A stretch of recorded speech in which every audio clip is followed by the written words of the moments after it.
What up, everyone? JakeyDelicious here, and if you're seeing the title of this video, then the rumors are true. I'm putting out an album this fall. I'm super stoked. I've been working on this stuff for a long-ass time. This was actually supposed to be my first album under what was originally just my Instagram name, JakeyDelicious, but soon after I started working on some of this stuff, a bunch of life stuff got in the way. My apartment caught on fire, I lost a job, my dog died, all that fun stuff. So I thought it would just be fun more than anything to sit down and kind of talk about how this stuff started and what brought me to eventually finishing it.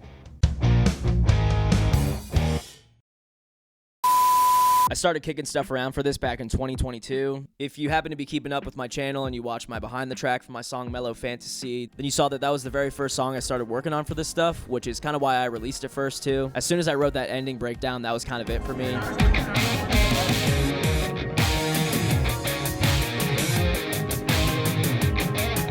One of those things that I just felt as soon as I wrote it, and that was definitely the start of me, I guess, finding new territory. There was like 3 or 4 or 5 songs or something I was working on at the time before Mellow Fantasy.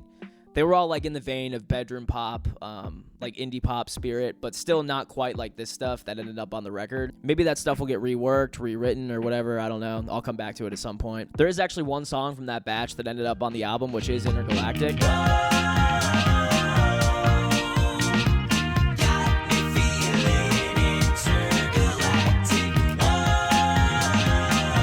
Mellow Fantasy was still the first real song that made me want to leave that other stuff behind and start only working on stuff that sounded like Mellow Fantasy. But when I came up with like 8 or 9 or 10 songs or whatever, I listened back to Intergalactic and I was like, dude, it's just way too catchy. I have to throw it on here.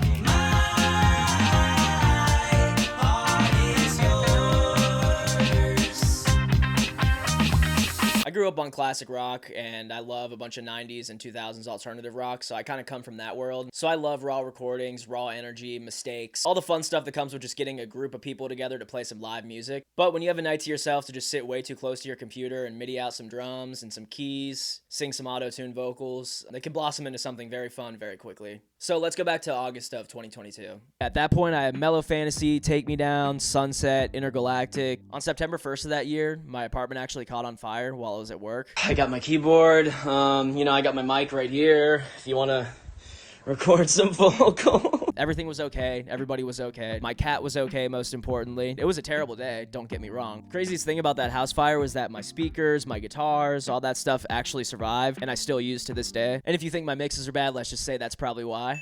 I was able to find and move into a new place in just 10 days, which was sick. And once I moved in and got all that stuff squared away, I got right back to work. That was when I started working on Good Intentions, Jolly. Good Intentions was another big one for me. And the instrumental break after that second, like, pre-chorus verse thing, one of my favorite things I've done on this record.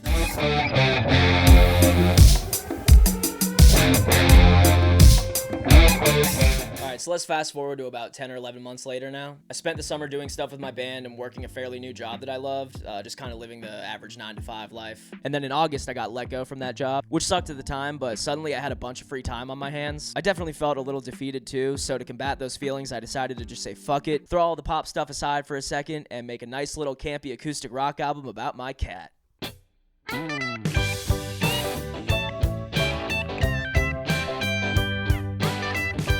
In all reality, I've always just wanted to make a full-length record all by myself. I'm in a band and I love doing that stuff, don't get me wrong. But I also love hunkering down into my little hole and home recording stuff on my own too. So yeah, I wanted to make an album basically just to prove that I could actually do it. So that's when that first album, Lotus, came out. It was basically just a bunch of songs in the vein of like Mac DeMarco, The Beatles. Just a very fun, folky bedroom rock record. Definitely like lo-fi sensibilities, home recording vibes, just raw energy. Just a bunch of songs about my cat. I had a song about one of my neighbors over there at the time too. And a couple other random ones that I had lying around that I just finished up. And then literally around the time I started posting about this album and started prepping it, my family dog fell ill and ultimately passed away a couple weeks later. So it was definitely very awkward promoting an album about my cat when my dog was literally dying. And of course, the way it worked out, my dog died on the Monday before I put my album out that Friday. So that was fucking sick. So with the timing of that and an album about my cat under my belt, I knew I couldn't sweep my boy under the rug. So I got right back to work and made a record about him too.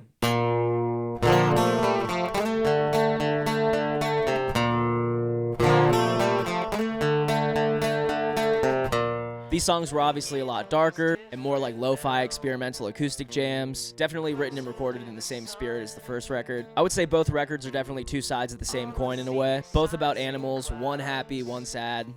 So it's basically what it is, you know? So doing the first album, putting that out, and then doing the second album took me a whole other like year or so. So that was another year of my life that I was not working on this pop stuff. I would touch it here and there, you know, just for fun, but still I wasn't taking it seriously at the time. After that year had passed, I finally had time to sit back down, start revisiting some of this stuff. And then that's when the last two songs I had came in, which is Jacob Is Here and Untitled. I had the Untitled instrumental kicking around for a bit. I knew it sounded moody and dark. And of course, some stuff happened in my personal life that gave me just the right amount of inspiration to crank out some lyrics and finish that song. Definitely kind of sounds like the Weeknd vibes, which I think is like on a lot of this record too, I think. And people I've showed this stuff to have told me that before too. Jacob Is Here started with a guitar riff that I just came up with in my head, and then I eventually went home and demoed it out. I originally just wanted it to be this like futuristic disco sounding like instrumental jam. But of course, walking around my apartment by myself, I ended up just kind of humming along to it, and I eventually just said Jacob Is Here, and I thought it'd be funny to put that on the song. And that was basically it. There's no real depth or anything to that one. I just knew that once I got to the middle part of the song and those robot vocals come in, that's when I was like, oh, this shit's sick. This is gonna be my new theme song, dude. I'm gonna show this to my friends. It's gonna be funny. And it also kind of goes off too. Jacob is here. Jacob is here. He came with his girlfriend. His hand on her rear. So yeah, obviously that had to go on the record. And yeah, that brings us here to now, basically. This was supposed to be my first record, and now it's my third. It's actually technically my fourth if you count my beat tape I put out earlier this year, but that was just kind of for social media and for fun. But yeah, that's basically it, I think. I'm really proud of this record, dude. This is like the longest I've spent on any musical thing, literally years of my life. You know, I've been working on this stuff for so long now, and now that I'm finally finished with it, I of course just have all these musical ideas going through my head all day, every day. I want to get them down. I'm so excited for what the next record's going to be. The whole point of this solo stuff is that, like, I don't know if I want any two albums to be the same. Minus those first two albums, I want this to be an avenue for me to, like, explore different sounds. I think that's kind of the whole point of JakeyDelicious, dude, is that I love a lot of different stuff. I know how to make a lot of different stuff. So I'm going to make whatever the hell I want. And if you stumbled upon this video on YouTube and you most likely have no idea who I am, hopefully listening to this little story time just kind of made you want to follow my journey, listen to these songs. Now you know the background of everything that went into making this record. The album's not out yet. I just wanted to put this out just to give some background on it. But if you decide to hang around with me and check out the record, I really appreciate you. I think at this point I'm kind of just rambling, but I'm glad I made this video, and I'm glad you watched if you did. I love you, and stay tuned.